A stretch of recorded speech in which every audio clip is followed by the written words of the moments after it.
Every year, over 1.5 million patients become victims of medical malpractice in the U.S. alone. While the idea of dying at the hands of those who are supposed to protect us is terrifying, fortunately, incidents of medical malpractice are still relatively rare. For the most part, you can safely assume your doctor has your best interests in mind and is doing everything possible to keep you healthy when you're experiencing a medical crisis. Even so, sometimes things can still go horribly wrong, and the families and friends of the celebrities we're about to discuss know this all too well. Join us as we review the troubling cases of several well-known stars who have died due to medical malpractice.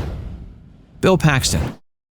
Born May 17, 1965 in Fort Worth, Texas, best known for his roles in things like Big Love, Aliens, and Titanic, died of a stroke in February 2017 at Cedars-Sinai Medical Center in LA. Several days before he passed, Paxton had scheduled open-heart surgery to correct an aortic aneurysm and replace a faulty heart valve. Although the surgery initially appeared to be a success, Paxton's surgeon had used a high-risk and very unconventional surgical approach during the procedure and lacked the experience to do so confidently. This shocking truth was discovered by the medical examiner who had been tasked with examining the late actor's body post-mortem. Paxton's family promptly filed a malpractice lawsuit after his death. They alleged the surgeon had misrepresented or concealed several pieces of information regarding the potential risk of the surgery and that mistakes he made contributed to Paxton's complications in the ensuing days following the surgery. Bill left behind 2 children and his devastated wife. He was 61 when he passed. In 2022, Paxton's surviving family members reached a partial settlement with the anesthesiologist medical group who provided their services during Bill's botched surgery. The group agreed to pay Paxton's widow and kids $1 million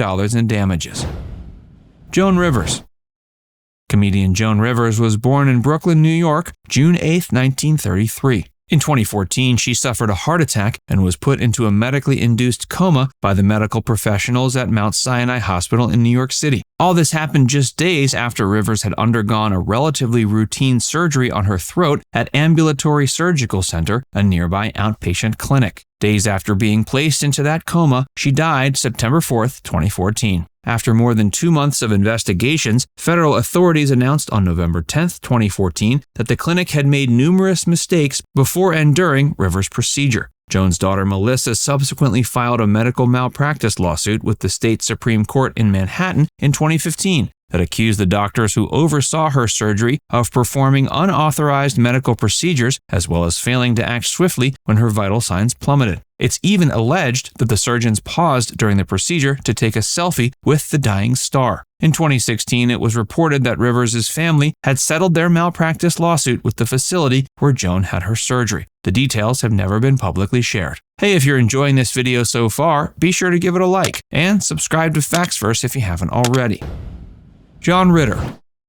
Three's Company actor John Ritter died of an undetected aortic dissection in 2003. Ritter was born September 17, 1948, and was the son of singing cowboy star Tex Ritter. Throughout his career, he appeared in over 100 films and TV shows, with notable roles in films like Problem Child, Sling Blade, and Bad Santa. Younger viewers might also recall he provided the voice for the titular character on the PBS animated children's show Clifford the Big Red Dog from 2000 to 2003. While on the set of 8 Simple Rules for Dating My Teenage Daughter in Burbank, California, Ritter suddenly fell ill on September 11, 2003. He started vomiting, sweating profusely, and complaining about severe pain in his chest. He was rushed to Providence St. Joseph Medical Center, which was across the street from the Walt Disney Studio lot. At first, doctors treated Ritter for what they suspected to be a heart attack, but his condition continued to deteriorate quickly. They then realized John was suffering from aortic dissection, and he was rushed to surgery. Sadly, they weren't able to repair the dissection, and Ritter was pronounced dead at 10:48 p.m. In 2008, his wife filed a lawsuit against the hospital and the doctors involved in John's treatment. The malpractice lawsuit was later settled out of court for $9.4 million. An additional $67 million wrongful death suit against cardiologist Joseph Lee and radiologist Matthew Lodich ended up going to trial. In court, Ritter's wife accused Lee of misdiagnosing her husband with a heart attack and Lodich of failing to detect an enlargement of Ritter's aorta when he gave him a full-body scan 2 years before the incident. The jury concluded, however, that neither doctor had acted negligently, nor were they responsible for Ritter's death.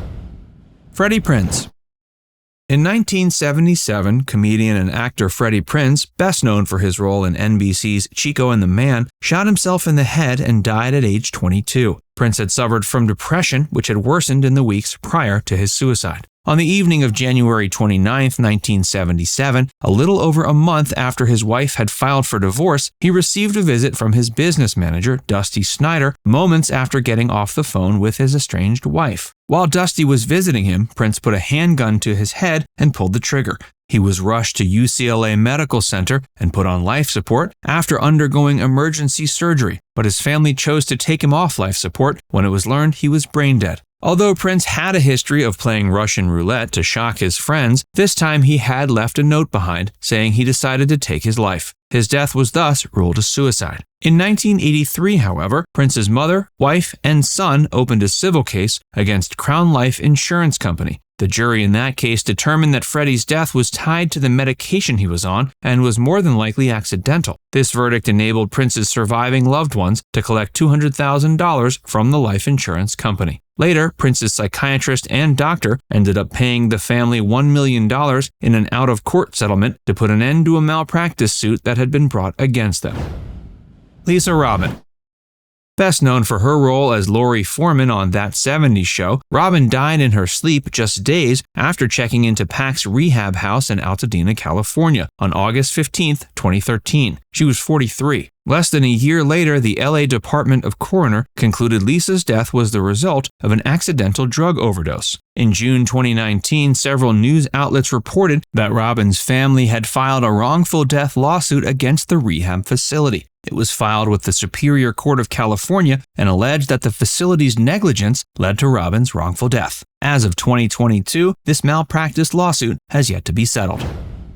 Ed McMahon.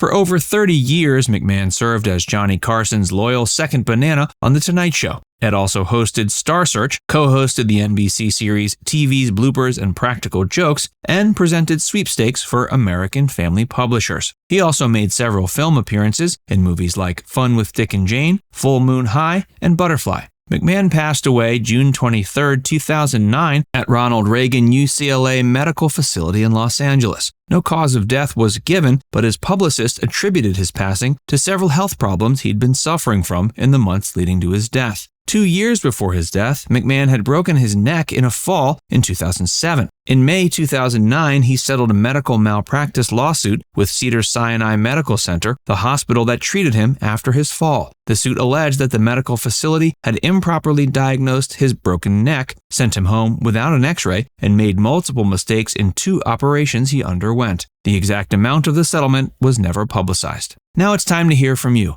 Which one of these stories was most surprising to hear about? Let us know in the comments section below. And before you go, make sure you give this video a like and subscribe to Facts First if you haven't already. Click the bell icon to stay updated on all our latest content.